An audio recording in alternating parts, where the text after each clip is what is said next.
Please subscribe Naresh talks. ఇప్పుడు భారత మూలవాసుల సంఘంలో భాగంగా మీరు ఈ నిర్మాణాత్మక పాత్రలో ఇంకే విధంగా ఎట్లాంటి అన్ని వర్గాలను కలుపుకునే విధంగా మీరు కార్యవర్గ పోస్టులు కావచ్చు, మీ టీం కావచ్చు, రాష్ట్ర కార్యవర్గ టీము, జాతీయ కార్యవర్గ టీము. ఈ దేశంలో మెజారిటీ ప్రజలు బీసీలు 80 కోట్ల మంది ఉన్నారు. 140 ఇప్పుడు ఎట్ ప్రజెంట్ 143 కోట్లు, దాదాపు 80 కోట్ల మంది బీసీలు ఉన్నారు. బీసీలకు ముందు ప్రాధాన్యత ఇస్తాం.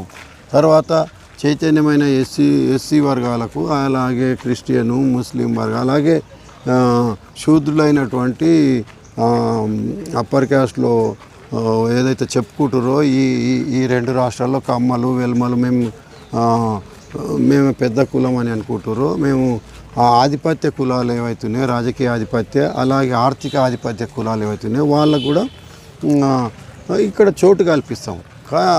అంటే పరిమితమైన చోటు కల్పిస్తాం.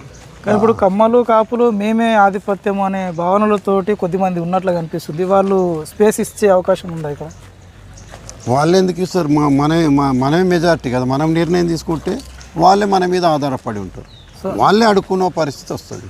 ఇక్కడ మనం నిర్ణయం తీసుకోకపోవడం ఒకటి. మన వాళ్ళు చైతన్యము సామాజికంగా, ఆర్థికంగా, ఇప్పుడు పారిశ్రామిక విధానం అంతా కూడా వాళ్ళకు అనుకూలంగా ఉంది. వేల లక్షల కోట్ల రూపాయల ఈ దేశ జీడిపి ఏదైతున్నదో 50 లక్షల కోట్లు. మరి ఆ ప్రణాళికలు కొన్ని వెల్ఫేర్ స్కీమ్స్ కానీ ఇట్లా ఎంగిల్ మెతుకుల్లాకి వేస్తారు. మిగతా అంతా ఎవరు తీసుకుంటున్నారు? వాళ్ళకు అనుకూలమైనటువంటి ఇప్పుడు ముఖ్యంగా గుజరాత్ కానీ నార్త్ ఇండియాకి చెందినటువంటి ఒకే ఒక 2 వర్గాలు వేల కోట్లు, లక్షల కోట్లు. ఆదాన్ని ఎన్ని తీసుకున్నాడు? 4 లక్షల పైన 4,50,000 కోట్లు తీసుకున్నాడు.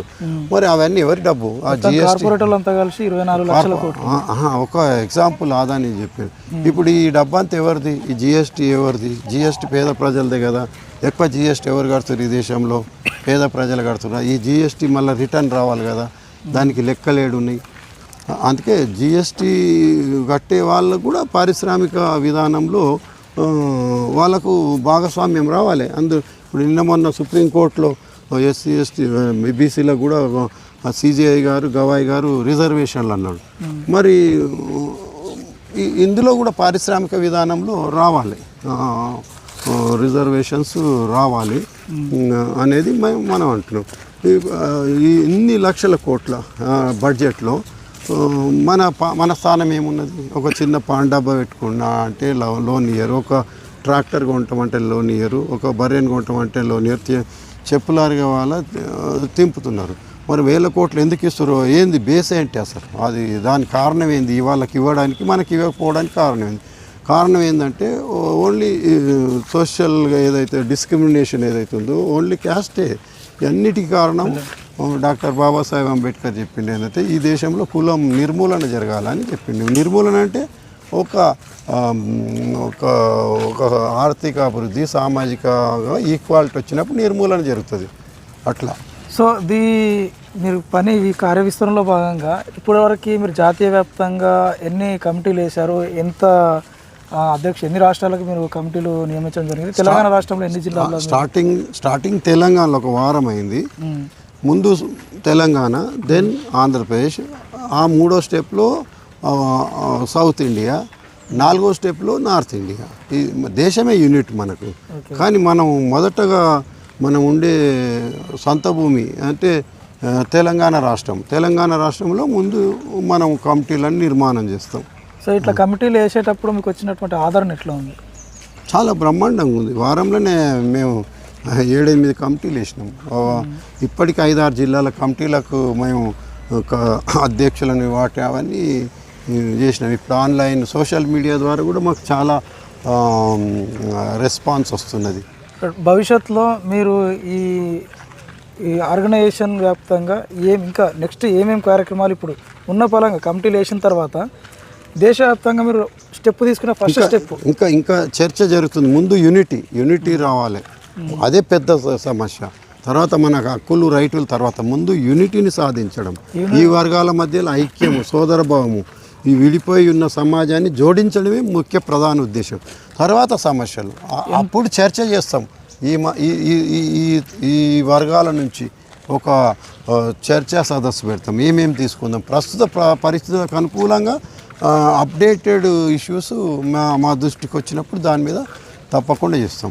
దేశవ్యాప్తంగా ఉన్న నేటివ్ ఇండియన్స్ని మూలవాసులని కలపడానికి ఎంత సమయం పట్టొచ్చు? ఎంతైనా పడుతుంది. ఎంత అనేది లేదు దానికి. ఏమన్నా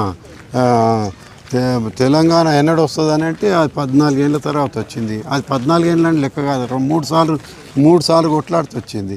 అది 50 ఏళ్ళ తర్వాత కళ సాకారమైంది. ఇది కూడా 5 ఏళ్ళు పట్టవచ్చు, 10 ఏళ్ళు పట్టవచ్చు, ఒక జనరేషన్ పట్టవచ్చు కదా.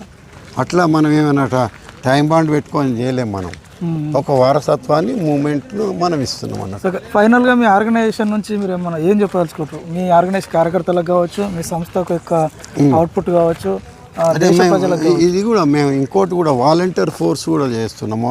మినిమం ఈ తెలంగాణకు 1 లక్ష మందిని వాలంటీర్ ఫోర్స్ చేస్తున్నాం. వీళ్ళందరూ కూడా ఈ సమాజంలో శాంతి సామరస్యం, కులాల మధ్య ఐక్యమత్యం, సోదరభావం పెంపొందించడానికి శాంతియుతమైనటువంటి వాలంటీర్ ఫోర్స్ ఉంటుంది.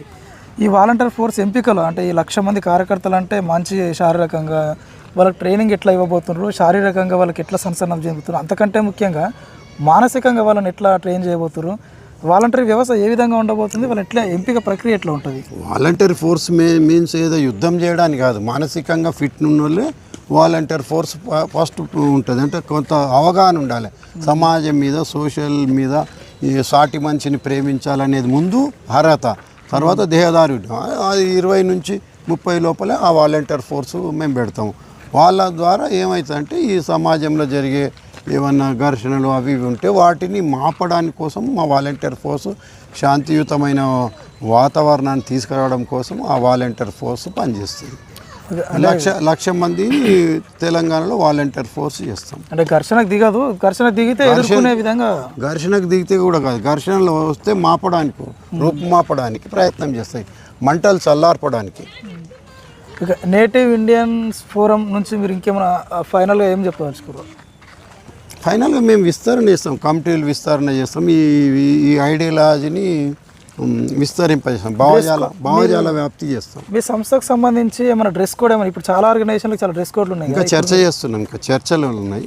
డ్రెస్ కోడ్ ఉంది, లోగో ఉంది, జెండా ఉంది, ఎజెండా ఉంది, ఇంకా నిర్మాణం చేస్తున్నాం. ఇదైతే ప్రధానమైంది ఐక్యమత్యం తీసుకురావడం, సమాజ్కు జోడో, ఈ కల్చర్ని ఏదైతుందో ఈ కింది వర్గాల కల్చర్, ఈ గ్రామ దేవతల కల్చరు, అమ్మ తల్లుల కల్చరు, మాతృస్వామిక కల్చరు, ప్రకృతిని ప్రేమించే కల్చరు, పశువులను ప్రేమించే కల్చర్ ఏదైతే దాన్ని డెవలప్ చేస్తాం. ప్రధానంగా సమాజ్ జోడో అనే ట్యాగ్లైన్ తోటి, Samaj Jodo save India safe India, Samaj Jodo save India safe India, peace India, ఇలాంటి స్లోగాన్స్ ఉంటాయి. ఓకే, ఎవరి వాట వాళ్ళకు ఉండాలి, ఇది ముఖ్యమైనది. సో ఇది మనము దేశవ్యాప్తంగా ఎన్నో రకాల ఆర్గనైజేషన్స్ ఉన్నాయి. ఇప్పుడు ప్రజెంట్ కొత్తగా మనకు భారత మూలవాసుల సంఘం అనేటటువంటి నేటివ్ ఇండియన్స్ ఫోరం అనేటటువంటి ఆర్గనైజేషన్స్ తోటి ఈ కొత్తగా భారతదేశంలో నేటివ్స్ అందరినీ కూడా కలిపేటటువంటి ఒక గొప్ప ప్రయత్నము, గొప్ప ముందడుగు, బీసీ ఎస్సీ ఎస్టీ సమాజాన్ని కలిపేటటువంటి ఒక పెద్ద బృహత్ కార్యక్రమాన్ని మన బీరయ్య యాదవ్ గారు తీసుకున్నారు. వాస్తవానికి బీసీ ఎస్టీకి సంబంధించినటువంటి ప్రజలందరూ కూడా దీన్ని హర్షించి ఆమోదించాల్సినటువంటి ఒక మంచి కార్యక్రమం తీసుకున్నారు. కాబట్టి సమాజం కూడా వారి ఇంకా ఉంటుంది, ఇంకా పెద్ద ఎత్తున ఉండాలని ఆశిస్తూ సాంస్కృతిక పరంగా దేశవ్యాప్తంగా ఒక భిన్నమైనటువంటి మార్పులు, ప్రత్యేక సాంస్కృతిక వేదికగా ఇది దేశవ్యాప్తంగా పెనుమార్పులు తీసుకొస్తుందని ఆశిస్తూ ఇంతటితో ముగిస్తాం. నమస్తే. Okay, please subscribe Naresh talks.